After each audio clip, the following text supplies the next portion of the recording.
Okay, so last time we had the limit definition of the derivative, and we were able to calculate some formulas for derivatives of functions.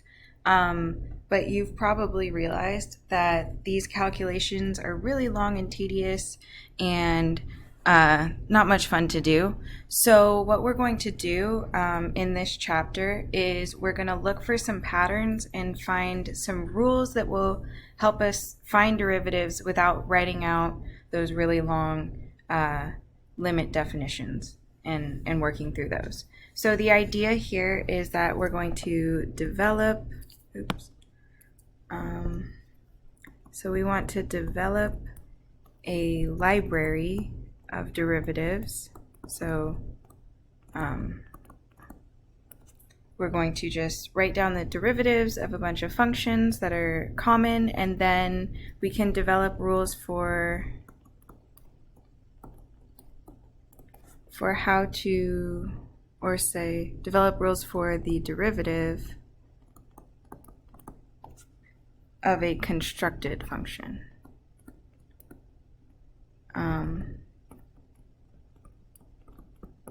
Okay. So basically we start with these pieces of functions, and then we create some rules to combine those functions and find the derivatives of those, and then we can get more complicated functions as well.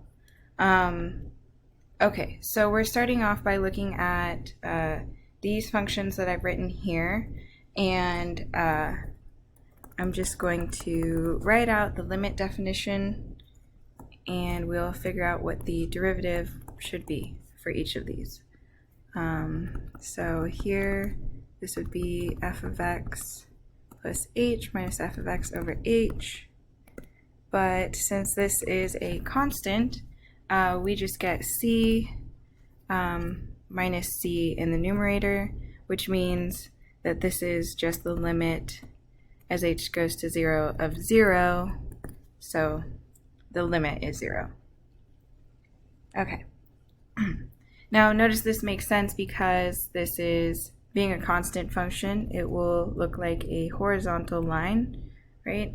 And so we can see that this function is flat everywhere. So that makes sense that the derivative would be 0 everywhere. Okay, now this next function is just equal to x, and so I'm going to skip the part where I write out the general definition and just plug in x plus h and x. And so after canceling this x and minus x, I get h over h, which simplifies to 1, and we know that the limit of a constant is equal to that constant, so just 1. Okay, now let's go ahead and do x squared. So we will get, when we plug in x plus h to this function, we'll get x plus h squared minus x squared over h.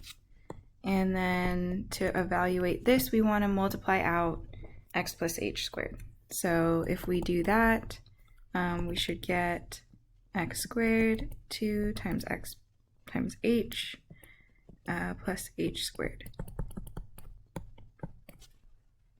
Okay, and now we get that this x squared cancels with this minus x squared, and I should have probably written smaller. Okay, oh well. So we get that cancellation, and then I'm at the same time going to pull out one factor of h from each of these terms so that I can cancel it with the h in the denominator. So once we do that, we can just plug in h equals 0, and we will get 2x. So the derivative of x squared is 2x. And lastly, we have this function, let me write this, x cubed. And so here we would get x plus h cubed minus x cubed over h.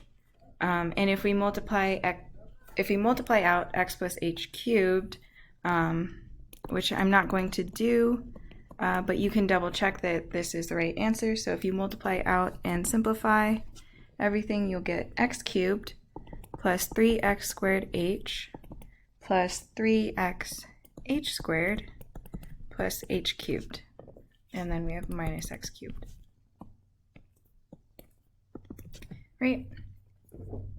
Okay, and then we get that x cubed cancels with minus x cubed, and each of the other terms, so the three other terms, has a factor of h in it, so we can factor out an h, and we get 3x squared plus 3x plus 3xh plus h squared over h.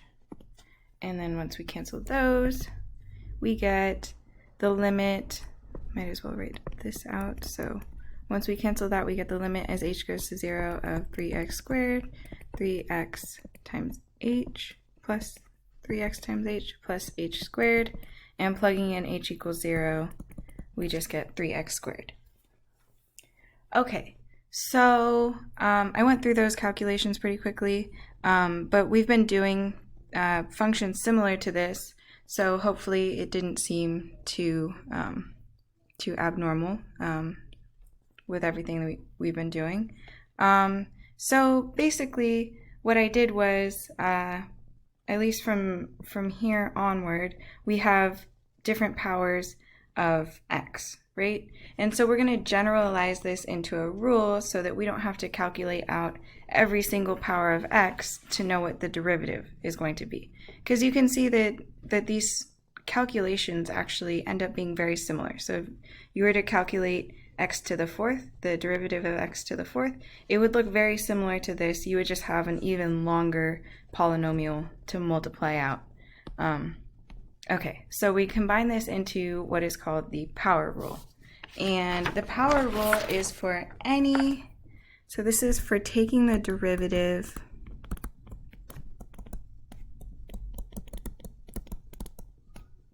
of any function that can be written as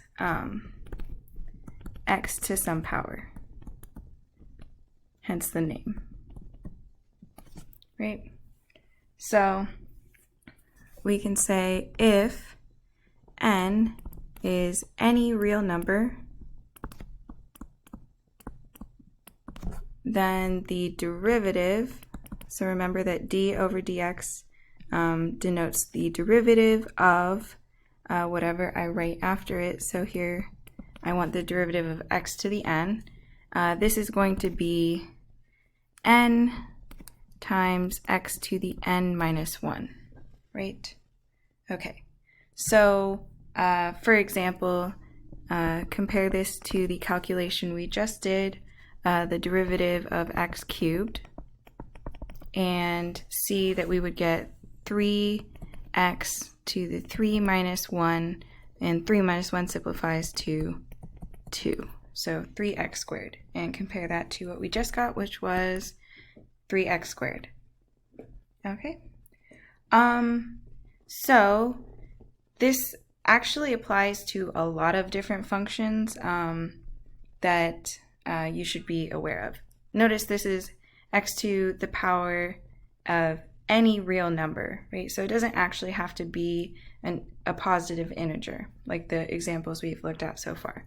It can be a positive integer, so it applies to x to the 1, x squared, x cubed, and so on. So continue on. Or if we have x to some decimal point, like 0.01, we can apply the power rule to take the derivative of that function. We can use it on x to the negative 1.5, so we can also use it when x is being raised to a negative power.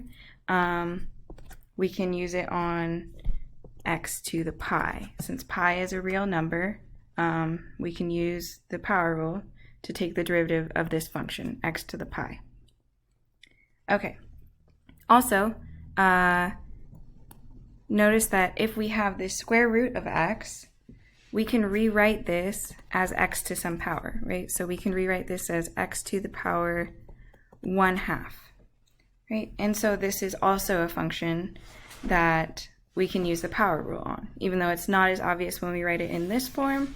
When we convert it into x to a fractional power, then we can see that we can use the power rule. And so the same goes for if you have the cube root of x, we can rewrite that one as x to the 1/3 and then apply the power rule and so on. So any function that takes on this form. Also, if you have 1 over x, remember that we can rewrite 1 over x as x to the power -1, right? So when we rewrite it as x to the -1, see that that is a function where x is being raised to some power, so we can apply the power rule. And also, if we have 1 over x squared, we can rewrite that as x to the -2, and so on. These types of functions we can apply the power rule to. One thing to note is that you should not use or do not use the power rule on x to the 0. So if we have x to the 0, this just simplifies to 1 because any number raised to the power 0 is going to be equal to 1. So this is really just a constant function. It's not a power of x, right? So so the derivative of this would just be 0, as we computed in the first example up here. Okay. Maybe I'll elaborate here because this is just a constant.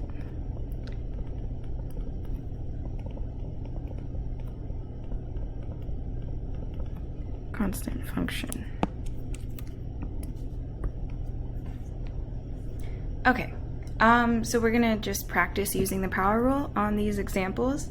So in the first one, f prime of x, so how you should imagine using this is taking the power that x is being raised to and pulling it. So I like to think of, if you have x to the 5th, you pull the power down in front. So I would get 5x, and then the power is decreased by 1. So 5 minus 1, which is x to the 4th, like that. Okay. Now in this next example, we need to first write it as t to some power, right? So we should rewrite this as t to the -3, and then we'll use the power rule to compute the derivative. So again, we take that -3, bring it down in front, so we get -3t, and then t will be raised to -3 minus 1, right? So you get -3t to the -4. And then you can leave it in this form, or if you want to write it back in the form where you don't have a negative power, that would be -3 over t to the 4th, right? Okay. And again, in this example, we are going to want to rewrite this as x to some power, and that is going to be x to the 1/2. And then h prime would be, we bring that 1/2 down in front, so we have 1/2 x to the 1/2 minus 1. And here 1/2 minus 1 simplifies to -1/2, right? And then I will just go ahead and rewrite this as x to, or maybe simplify it so that it looks a bit nicer. So this actually, if we rewrite this using our exponent rules, we'll get the square root of x, and it will be in the denominator because we have this negative sign, right? Okay. And then in this last example, we have t to the, or we have the cube root of t in the denominators. So first I'm going to rewrite this cube root of t as t to the 1/3. And now since we have 1 over t to the 1/3, I can rewrite this as t to the minus 1/3, right? So I actually want it in this form. So I rewrite it that way so that I can apply the power rule. So f prime of t is equal to minus 1/3. We get t to the minus 1/3 minus 1. And this is, so we would want to combine by finding a common denominator, which would be 3. And then we would get, so t to the negative 4/3. Okay? And so these are sort of the different situations that you might see where you would want to apply the power rule. And okay, so I think we're going to talk next about how to, or some rules for constructed functions, and we'll talk about what constructed functions are and the rules that we can use to find their derivatives. Okay, but that will be in the next video.